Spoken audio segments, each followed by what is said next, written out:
Hello guys, wanna know how to use drag and drop to copy text between apps in split screen mode on your Android? Here's an easy way how to do it. So firstly, open the app from which you wanna copy the text. So I will open Keep Notes and I will open this text, and then after that I will open YouTube.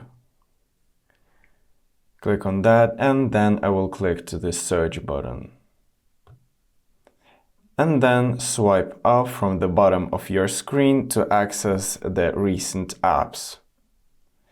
And here, hold the apps icon you wanna copy the text from, and this will do the split screen. And here I will select the app, YouTube, so yeah. So in the first app, find the text you want to copy, then click and hold to highlight the text. Then simply drag it to the desired position in the other app. So again, just find the text you want to copy, just click and hold it, and simply drag it to the desired position. And if this video was helpful for you, leave a like and subscribe for more tips. Thank you for watching.